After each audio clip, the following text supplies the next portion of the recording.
Voilà l'image du nègre largement véhiculée pendant des siècles et conceptualisée par la littérature, la poésie, les documentaires, les explorateurs, les scientifiques, les auteurs, les archives, les fables, les tableaux, puis plus tard par les médias occidentaux en général. Le cliché du noir intégré, fixé par l'imaginaire collectif au fil des siècles. Celui du nègre primitif, barbare, proche du singe, avec un pois chiche à la place du cerveau, avec une lente évolution.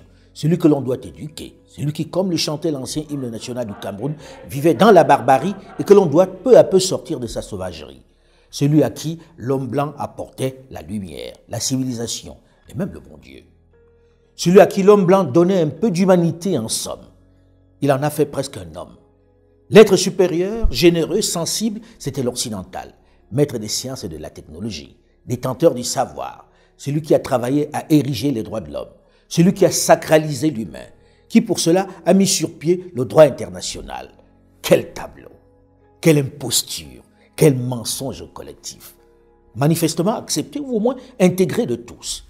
La vérité est tout autre lorsque l'on vit les convulsions de notre galaxie. On en est loin, très loin. Il serait temps d'en finir avec ce cliché, avec cette propagande que l'hégémonisme occidental a érigée en religion. Le danger, le barbare, la menace sur le monde, ce n'est pas l'Africain.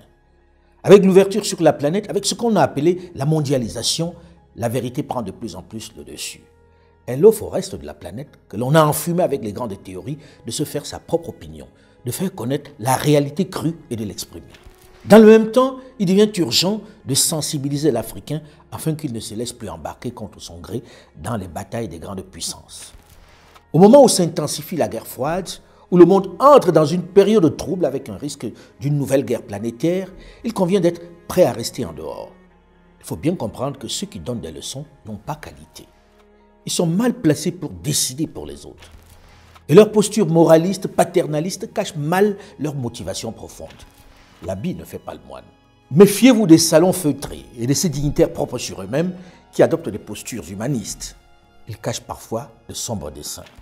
Est-ce qu'une personne, un père de famille doté d'un peu d'amour, d'un peu d'humanité, peut se lever ainsi un matin et balancer un tel engin de mort sur une ville de plusieurs millions de personnes en espérant faire le plus de victimes possible?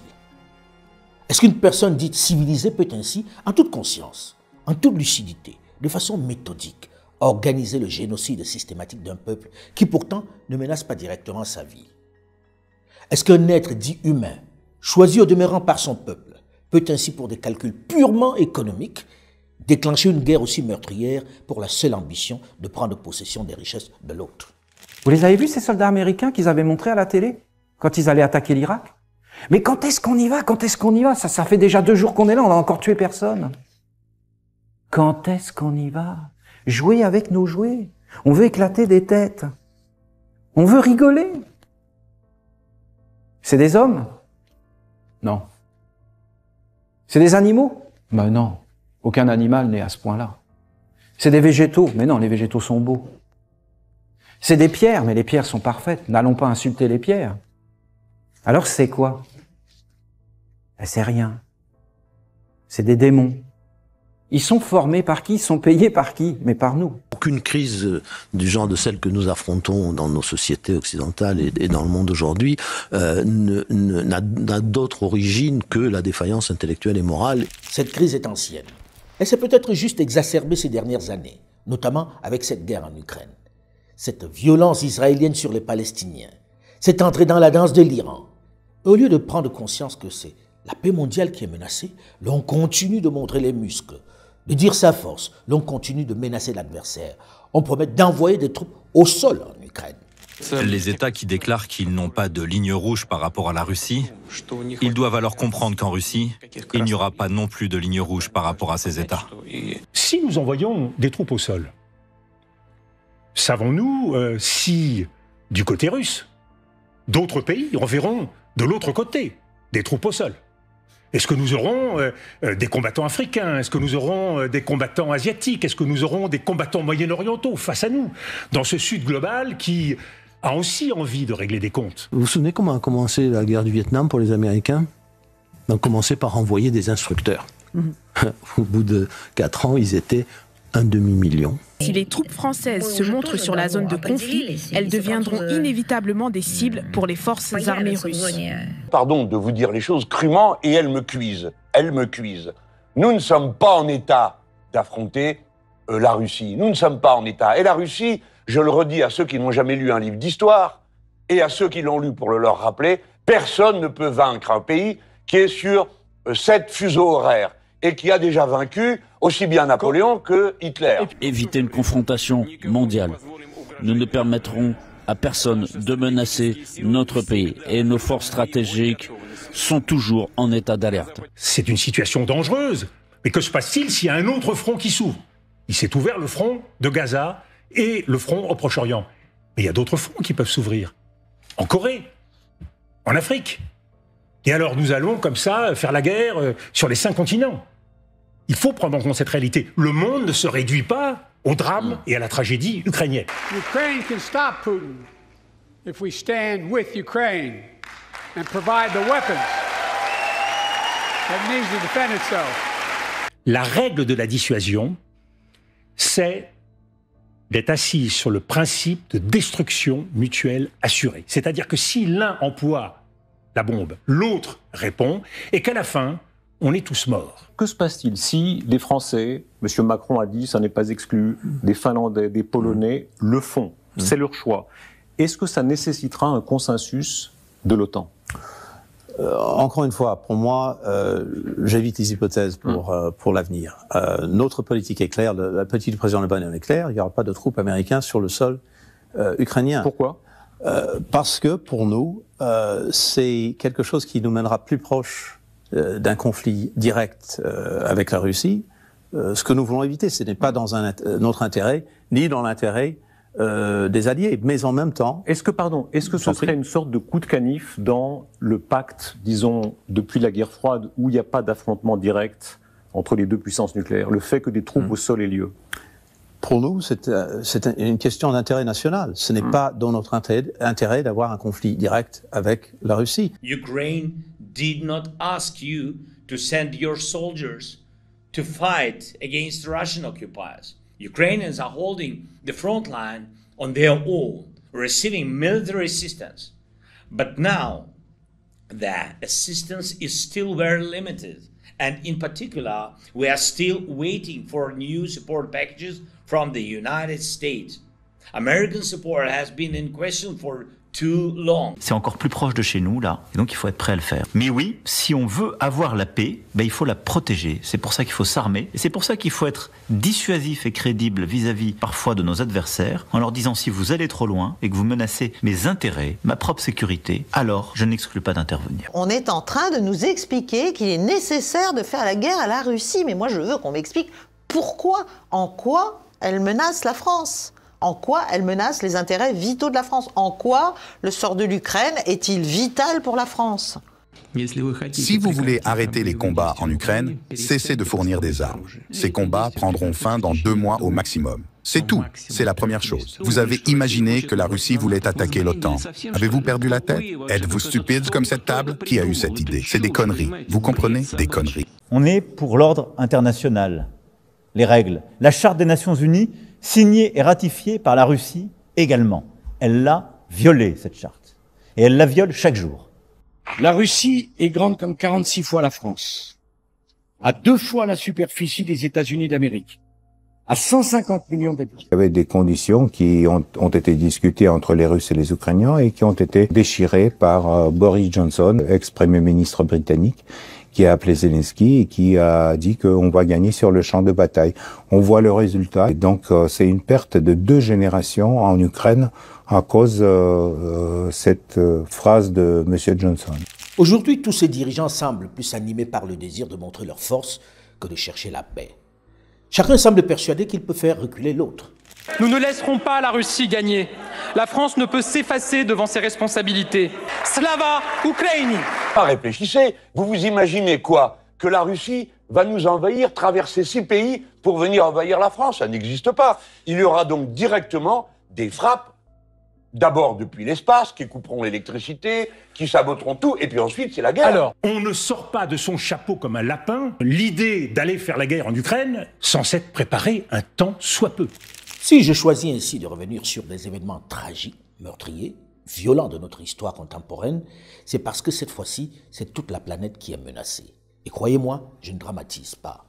Il faut qu'ils sachent que tout cela peut réellement entraîner un conflit avec l'utilisation de l'arme nucléaire et donc la destruction de la civilisation. Mr. Secretary, you have presided over the worst foreign policy disaster of modern times. When Joe Biden became president, he inherited peace and prosperity in the world. We now have two simultaneous wars waging, the worst war in Europe since World War II and the worst war in the Middle East in 50 years. Both, I believe, were caused by this administration's consistent weakness.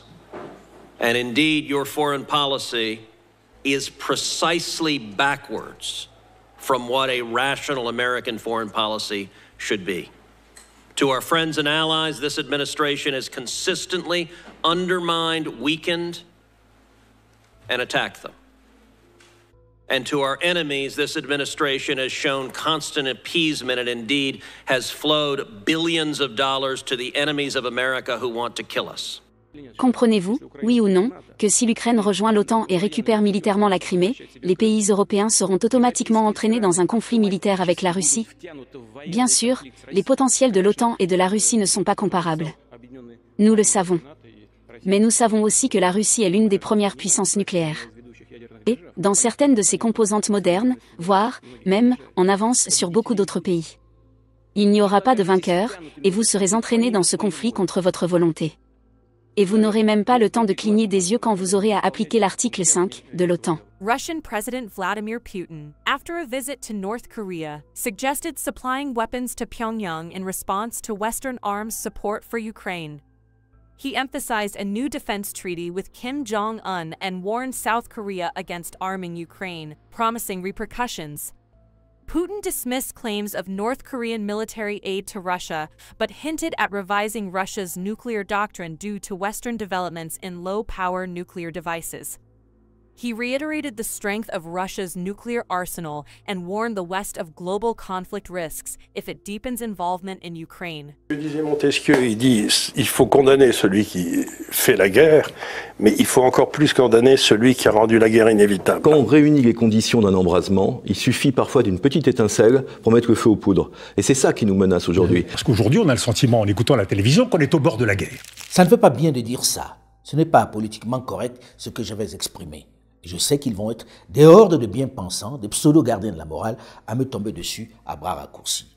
Mais les faits sont têtus et il faut les nommer.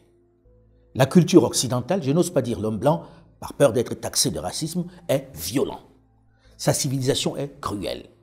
Même s'il a réussi au fil des années, malgré les nombreuses tueries qu'il continue de perpétrer à travers le monde, malgré les violences dont il est régulièrement l'auteur, à se faire passer pour le pacifiste, pour le protecteur des droits humains, pour l'être civilisé, pour le gardien de la paix, cela cache mal une propension à détruire de façon radicale tout ce qui contrarie ses intérêts. L'Europe, de tous les continents du monde, est le continent le plus brutal où il y a eu les guerres les plus sauvages. C'est pas l'Afrique, c'est pas l'Asie, c'est l'Europe. Notre continent est brutal, sauvage, et peut verser dans la barbarie. Je vous épargne les nombreux crimes de la traite négrière avec sa cohorte de femmes, enfants, hommes jetés à la mer ou tués dans les plantations de coton et de canne à sucre. Je vous fais l'économie des crimes de la colonisation avec des pendaisons et des bras coupés des esclaves qui ne produisaient pas la quantité de coton ou de tabac exigée. Des enfants pendus simplement parce que leurs parents n'avaient pas pu produire la quantité de tabac fixée par le colon. Je ne fais pas mention des sanglantes batailles de conquête menées sur leur propre sol. Je vais juste brièvement évoquer les tueries de masse commises au XXe et XXIe siècle avec la plus folle violence. Figurez-vous qu'il y a 1,5 million de morts aux confins de l'Europe. 1,5 million. Dont la plupart, dont beaucoup sont ukrainiens. Mais on continue, parce que sur le front du boulevard Saint-Germain, on est très courageux pour envoyer des jeunes Ukrainiens mourir. 1,5 million. Et maintenant, l'étape supérieure, c'est l'envoi de troupes. C'est devenir un co-belligérant du conflit, avec, comme vous l'avez dit à juste titre, l'enjeu derrière d'une guerre mondiale et d'une guerre nucléaire. Et moi j'ai 27 ans et je le dis très clairement, je ne veux pas aller au front, je ne veux pas faire partie d'une nouvelle génération sacrifiée. Au 1er mars de cette année, Washington dit avoir déployé 662 missiles balistiques intercontinentaux dotés de 1419 ogives nucléaires, pour être précis, ainsi que 800 lanceurs. Sérieusement, il faut être pas normal. Il faut avoir un grain pour fabriquer de tels arsenaux de morts. Il faut quand même être un peu frappadingue pour se coucher le soir avec ses enfants, dans la chambre d'à côté, et en même temps mettre au point de tels engins qui puissent tuer de façon non discriminée autant de personnes. Et en être fier et l'exhiber comme un trophée, comme une réussite, un progrès. Si c'est cela être développé, si c'est cela être civilisé, peut-être que l'on devrait s'abstenir chez nous de le devenir. Je ne dis pas que l'Africain soit meilleur, non, mais force est de constater au fil des siècles que les plus grandes tueries de masse, les plus sanglants génocides programmés et exécutés sont le fait des Occidentaux pour l'essentiel et des Blancs en général. Ce n'est pas politiquement correct de le dire ainsi, je le sais, mais c'est un constat qu'il faut nommer et adresser clairement à un moment afin que les dirigeants du Nord en prennent conscience et que leur peuple exerce la pression nécessaire sur eux pour calmer cette cruauté au lieu de se complaire dans des explications qui les confortent. De mémoire d'humains, on n'a pas encore assisté à de telles tueries en Afrique. On dira que ces nègres sont armés de simples armes blanches. Peut-être que cela vaut mieux, et que l'on aurait dû en rester là. Le barbare, le sauvage qui menace la planète n'est pas celui que l'on caricature avec un os dans le nez et une lance à la main, se lançant à l'assaut de l'animal ou de l'ennemi. C'est celui qui programme froidement de tels engins de mort. C'est celui qui, de façon froide, calcule, organise ces tueries de masse pour montrer sa supériorité, pour asseoir sa suprématie ou s'accaparer les biens de l'autre. Lorsque l'on remonte dans l'histoire, ce sont les mêmes qui ensanglantent de façon systématique le monde. Souvenez-vous Hitler exterminant le peuple juif en organisant soigneusement les camps de concentration. Et dans le même temps, Winston Churchill, le premier ministre britannique, adulé de tous, héros de la guerre, balançant un tapis de bombes sur Dresde en Allemagne. Churchill, au début de la guerre, dit on fait la guerre aux militaires et pas aux civils. Il finit la guerre en bombardant Dresde. Entre 40 000... C'est combien de morts, Dresde? C'est 40 000 à 80 000 morts en une nuit. Entre 40 000 à 80 000, c'est pas... Brûlés vifs. Brûlés vifs. Dans cette folie des hommes, les Occidentaux ont commis tellement de génocides, ils ont fait tellement de morts que l'on se demande si la vie humaine a la même valeur pour eux. Quand les Américains, avant même la bombe atomique, bombardent Tokyo, la dernière fois qu'ils bombardent Tokyo, c'est 100 000 morts. Aujourd'hui, on est passé à la vitesse supérieure. Le nucléaire qui doit simplement nous effacer tous de la surface de la Terre en appuyant simplement sur un bouton. Ils se sont arrogés ce droit-là. J'ai du mal à respecter celui qui, sous prétexte de la dissuasion nucléaire, met son ingéniosité à créer de tels arsenaux. Pour moi, c'est lui le barbare. Et c'est incongru que ce soit celui qui prodigue les leçons de morale, qui parle de paix, qui dicte ses règles aux autres. Lorsque l'on a autant de sang dans les mains, on doit avoir la décence de ne pas s'ériger en modèle. On doit avoir la correction de ne pas essayer d'imposer encore une fois par la force sa civilisation de la violence au reste du monde. Hitler kills 2 million white people. He is the most evil man that ever lived. Leopold kills 20 million Africans. He still does not appear on the list of the most wicked people that ever lived on the earth. Il est regrettable et inacceptable que l'Occident collectif continue de poursuivre des tendances hégémoniques qui violent de manière flagrante l'égalité souveraine des nations, la justice et l'équité telles qu'elles sont incarnées dans la Charte des Nations Unies. Tout le monde s'accorde à dire que l'unipolarité n'a pas sa place dans la politique mondiale moderne et les relations économiques internationales. Nous, occidentaux, nous avons confondu hégémonie et universalisme. Au prétexte que nous étions hégémoniques, nous avons dit nos valeurs sont universelles. Donc nous avons une position de surplomb vis-à-vis du monde entier, de l'Afrique en particulier, sauf que l'Afrique ne l'accepte plus. Et cette position de surplomb, il va falloir l'abandonner. Voilà la raison réelle de la distance, du rejet que manifeste le Sud désormais pour le Nord. Cette propension à penser que son concept, sa culture doit s'imposer aux autres, qu'elle détient la vérité et qu'elle doit être universelle, que son modèle doit être adopté par les autres de façon forcée.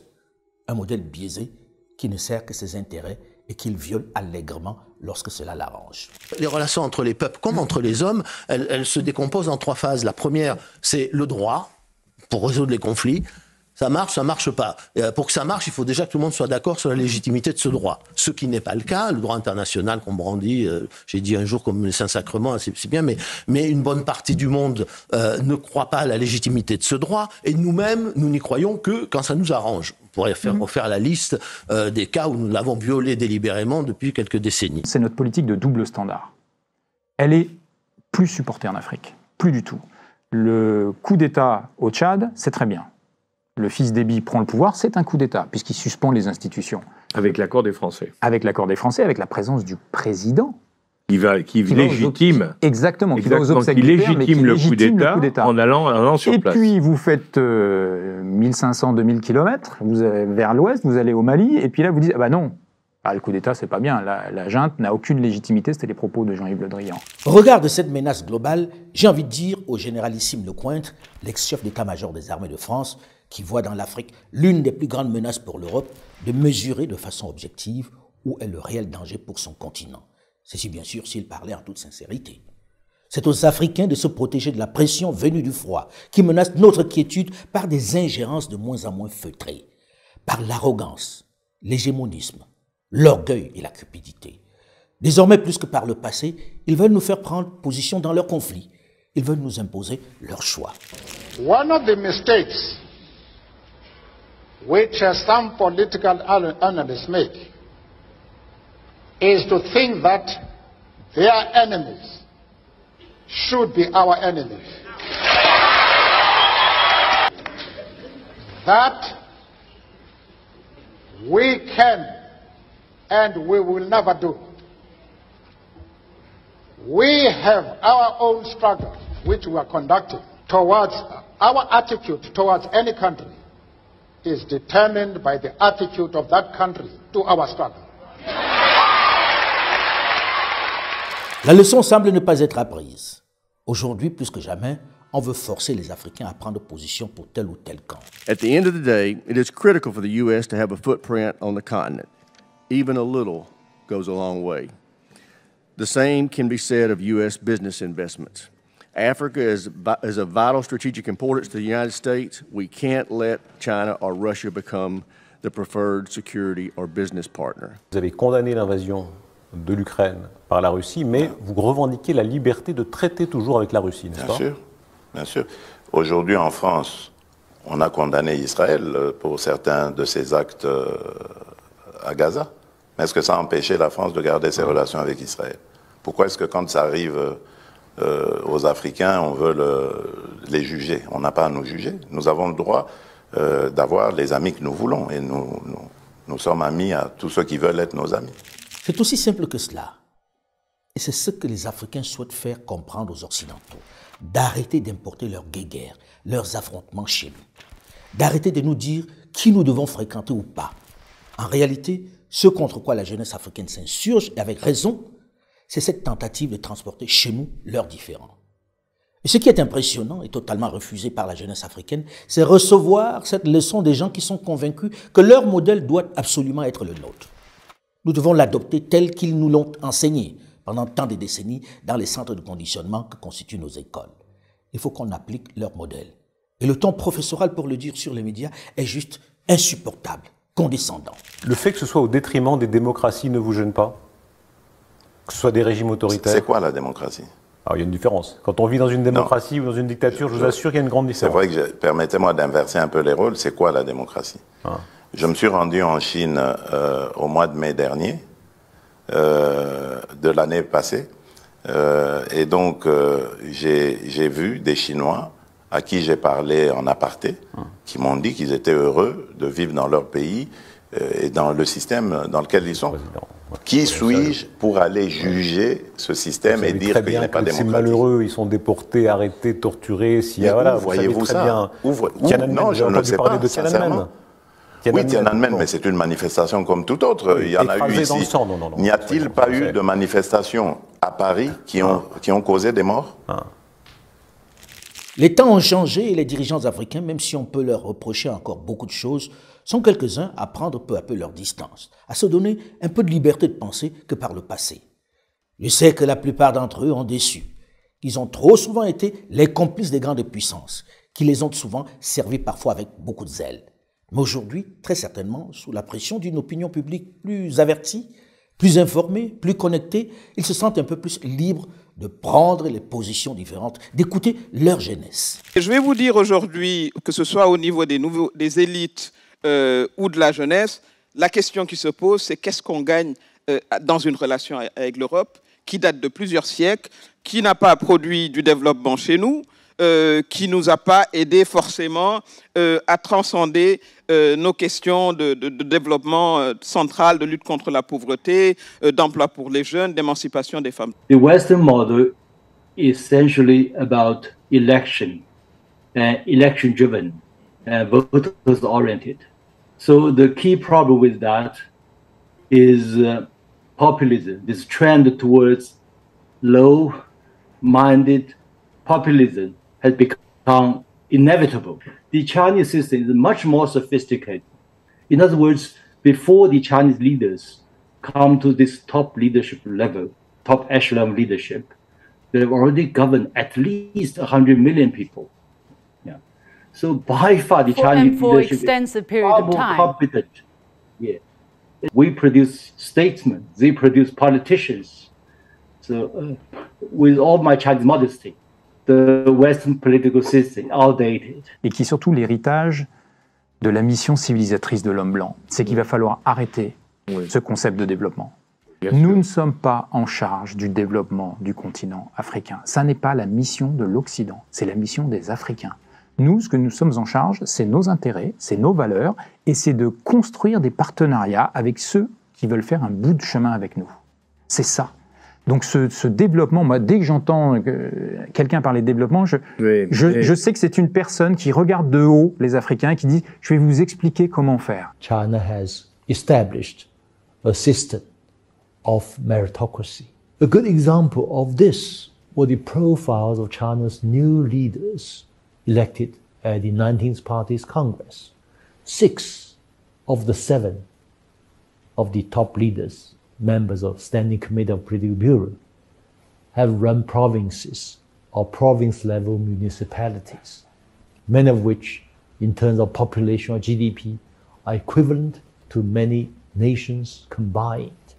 Indeed, the Chinese system of meritocracy today makes it inconceivable that anyone as weak as George W. Bush or Donald Trump could ever come close to the position of a top leadership. Winston Churchill's famous dictum, democracy is the worst form of government except for all those other forms that have been tried, may be true in the Western political and cultural context.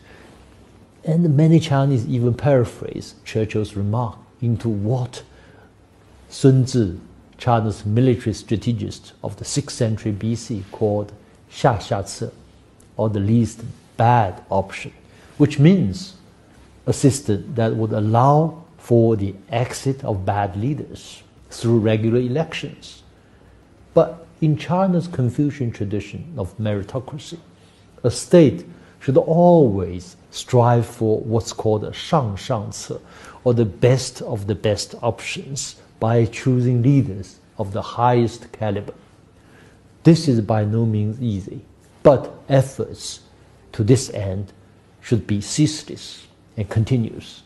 Est-ce que vous estimez qu'aujourd'hui les Occidentaux sont dans un péché d'orgueil? Apolline de Malherbe, les Occidentaux doivent ouvrir les yeux sur l'ampleur du drame historique qui se joue devant nous pour trouver les bonnes réponses.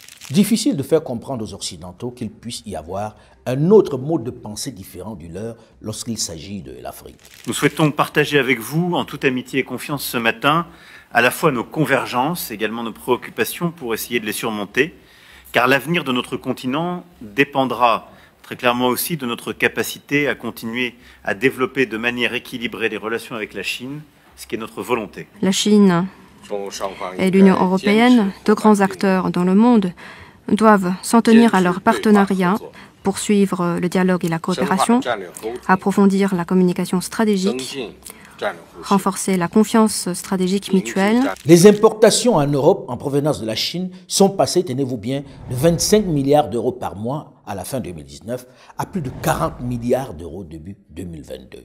Pendant ce temps, on nous met en garde contre la même Chine. Nous, qui sommes la 7e puissance mondiale aujourd'hui et qui descendons peu à peu, est-ce qu'on peut dire « Ah ben on veut pas regarder, fréquenter la première puissance mondiale de demain, on ne s'intéresse qu'à la seconde, à savoir aux États-Unis hein ?» Comment alors on va dire « Ah non, celui-là on le fréquente pas ». C'est absurde. Hein, le système chinois, moi je suis pas un admirateur du système chinois, mais vous savez, en Chine, il y a des choses très bien et des choses sont pas bien. Mais aux États-Unis aussi, hein. Quand je vois, moi, les retraités aux États-Unis dans des caravanes parce qu'ils ont plus d'argent et qu'ils sont obligés de bosser jusqu'à le jour de leur mort, hein, parce que il y a pas de retraite, il y a pas de il y a pas d'avantages sociaux, il y a rien. Bon, ben, je dis c'est peut-être pas exactement le pays rêvé dont je pensais. Ça n'est pas la Chine, la Russie et Wagner qui vont apporter des solutions durables aux très grandes difficultés que connaissent ces pays africains et leur population. Nous ne serions pas assez matures, pas adultes pour veiller suffisamment sur nos intérêts face à eux? Nous serions trop nuls, trop naïfs et immatures pour traiter avec eux? En somme, nous ne sommes bons que pour commercer avec les Européens qui ont veillé si bien sur nos intérêts pendant tant de siècles. Si on prend les pays, les anciennes colonies de France, par exemple, toute l'Afrique de l'Ouest, bon, non seulement il n'y a aucune centrale nucléaire, non seulement il n'y a aucune ligne de chemin de fer à grande vitesse, il n'y a toujours pas accès à l'eau, c'est-à-dire que on a eu une politique, si vous voulez, de non-développement qui a été mise en place. Aujourd'hui, avec ce changement de paradigme, avec l'émergence des BRICS, on a cette politique de développement mutuel. Ce qui d'ailleurs crée un contexte géopolitique extrêmement complexe, puisque l'Occident, qui est en perte de vitesse, voit aujourd'hui la Russie et la Chine lancer des partenariats tous azimuts avec l'Afrique sur des vrais projets concrets qui permettent vraiment à l'Afrique de s'industrialiser. Donc ça pose un problème parce que l'Occident n'est pas d'accord et décide de s'y opposer. Soyons sérieux et clairs afin que ce soit compris de tous de façon définitive, afin qu'on enlève cette pesante ambiguïté, ce faux semblant qu'entretiennent les dirigeants occidentaux pour se donner bonne conscience devant leur population, en même temps qu'ils accomplissent leurs sombres desseins. Les Africains ne sont pas contre l'Occident, ils sont pour l'Afrique. C'est très différent. Ils veulent mener leur barque par eux-mêmes, sans ingérence des autres. Ils veulent avoir le choix de leurs partenaires, de leurs amis. Nous n'avons pas besoin d'être pour ou contre un autre continent ou un autre pays, non. C'est énergivore et ne rapporte rien. Nous sommes pour l'Afrique, ce qui nous met dans une position constructive, positive. Mais le sentiment qu'il y a sur le sol africain par les élites, les nouvelles élites, par les jeunes, c'est que finalement, est-ce que ça en vaut la peine, plusieurs siècles après, qu'on soit dans une relation qui n'a pas produit ce qu'elle avait, qui était au départ une relation violente d'ailleurs. Hein. On ne comprend pas ce qu'est la période de post-colonial 60 jusqu'à la chute du mur de Berlin en 90, il y avait un système intégré politique, militaire, financier français qu'on appelle, pour faire court, la France-Afrique. La France a cru qu'on pouvait poursuivre un peu, rester comme ça. Tout le monde regardait la réunification de l'Allemagne, personne regardait l'Afrique se mondialiser. On parle de la Russie, mais vous avez la Turquie, vous avez le monde entier en Afrique. Et la France est toute surprise de voir que sa coopération, on n'en veut pas forcément, etc. Et vous avez cet anachronisme refoulé africain qui fait en disant maintenant on veut d'autres partenaires, c'est tout. Antoine Glaser. En fait, on a gardé un système qu'on a fossilisé pendant que l'Afrique évoluait. Mais elle n'a pas évolué du jour au lendemain. C'est-à-dire que de plus en plus, ce système qu'on appelle la France-Afrique, avec le franc CFA, les bases militaires, les armées qui interviennent à chaque fois qu'il y a un problème de sécuritaire, ce système était de moins en moins compris. Mais enfin, ça n'a pas daté de hier. Ça a explosé récemment, on peut le dire. Mais il fallait que cette politique... Est-ce qu'il y a une responsabilité d'Emmanuel Macron? Oui, c'est une responsabilité de François Hollande, de Sarkozy, de François Hollande et aussi de Emmanuel Macron de n'avoir pas compris ces évolutions et de ne pas avoir piloté la politique africaine pour l'adapter. De toute évidence, il fallait supprimer le franc CFA parce que c'est une compétence souveraine, les questions monétaires. Il fallait fermer sans doute certaines bases militaires. Il fallait aussi communiquer autrement. Il fallait se comporter autrement aussi. Il ne fallait pas garder Barkhane avec une armée française occupant pratiquement le Mali pendant près de 10 ans. C'était forcément incompris par la population, surtout si cette armée française se substitue à l'armée locale, si elle communique seule comme en terrain conquis. Toutes ces erreurs accumulées, toutes ces maladresses ont fini par faire exploser les choses au Mali et par contagion dans les autres pays de la région aussi. Diversifier, on diversifie.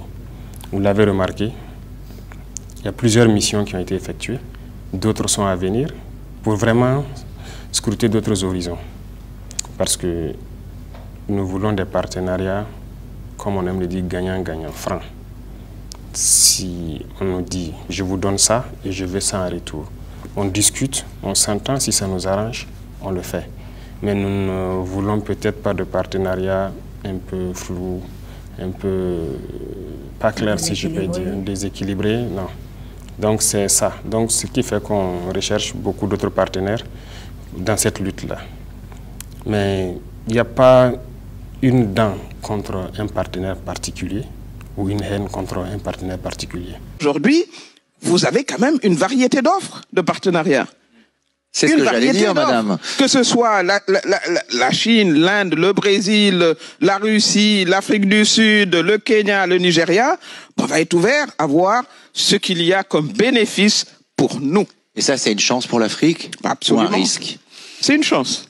C'est une chance, vous le savez. L'économie, la position monopolistique, c'est jamais bon pour le consommateur.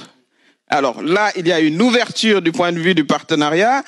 Avant, et avec l'Europe, maintenant, il y a d'autres possibilités.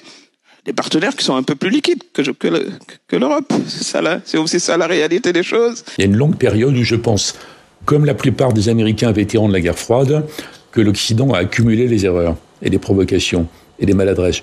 Mais pas par complaisance par rapport à la future Russie redevenue nationaliste, par, disons, désinvolture, ignorance. On a gagné. On a gagné globalement et on s'en fiche un peu de ce que pensent les Russes, les Chinois, les Arabes et les Africains. Si lutter contre tous ces travers, toutes ces ingérences, tout ce mépris, c'est être anti-français ou anti-européen, alors dans ce cas, nous n'avons pas la même conception de la notion de compte. Par exemple, un élément de la France-Afrique qui est quand même indéniable, ce sont nos bases militaires.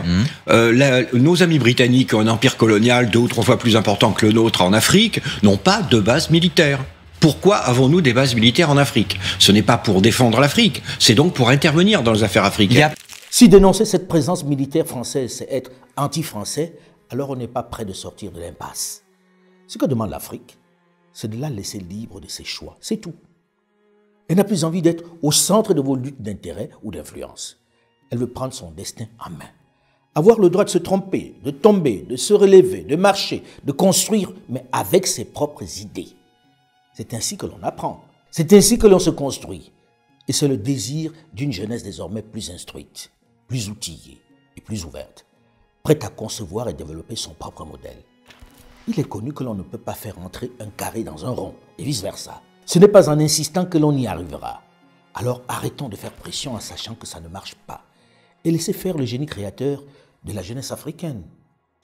Je voudrais vous remercier pour votre fidélité à ma chaîne YouTube qui compte de plus en plus d'abonnés, mais également pour mes autres plateformes digitales où vous êtes de plus en plus nombreux malgré les faux comptes qui continuent de se multiplier.